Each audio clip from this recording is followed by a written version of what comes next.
భవనానికి వెన్నెముకలా నేనున్నా, ఎక్కువ తక్కువ తమాషాలు చేస్తే తాట తీస్తా అని చెప్పడం కోసమే బాబాసాహెబ్ అంబేద్కర్ గారి విగ్రహం ఇక్కడ వెన్నెముకల నిలబడ్డది.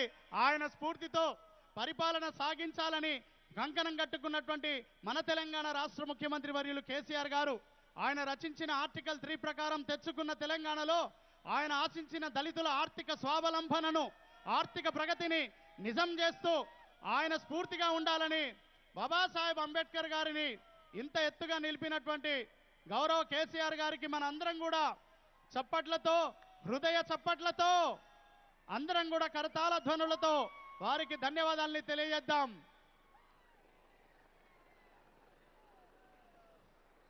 వచ్చింది హెలిప్యాడ్. అందరి దృష్టి ఆకాశం వైపే. ఆకాశం అంటే అనంతం. మన జీవితంలో మన గోల్స్, మన గమ్యాలు, మన టార్గెట్ కూడా అనంతంగా పెట్టుకోవాలి. ఒక ఉక్కు సంకల్పాన్ని, దృఢ సంకల్పాన్ని జ్ఞానంతో దాన్ని సత్యం చేసుకుని అదిగో చూడండి, డాక్టర్ బాబాసాహెబ్ అంబేద్కర్ విగ్రహాన్ పైన పూల వర్షం.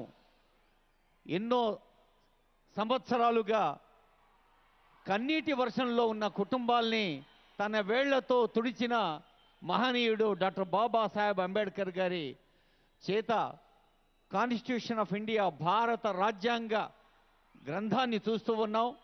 అదిగో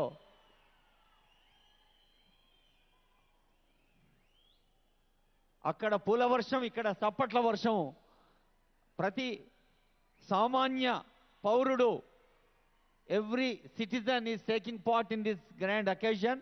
ఇక్కడ సభలో ఉన్నవారే కాకుండా మరి వివిధ ప్రసార మాధ్యమాల ద్వారా చూస్తున్న వాళ్ళు, తెలంగాణ రాష్ట్ర వ్యాప్తంగా, ఇతర రాష్ట్రాలు, దేశంలో అంతర్జాతీయంగా ఉన్న అందరూ ఈ పండుగలో పాల్గొంటున్న ఆనందాన్ని సొంతం చేసుకుంటున్నారు.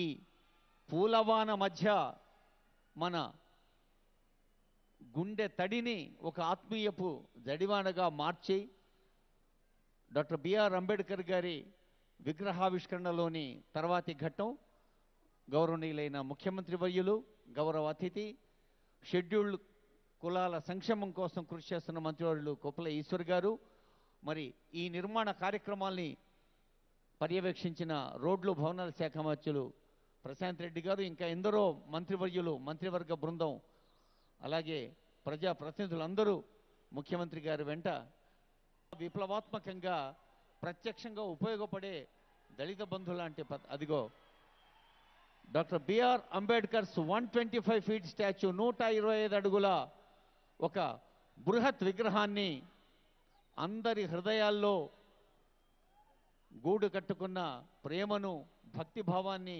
మనం ఈ విగ్రహంలో చూసుకుంటూ సభక్తికంగా పిలుచుకుందామన్న నిర్ణయం తీసుకున్నారు ముఖ్యమంత్రి గౌరవనీయ కేసీఆర్ గారు.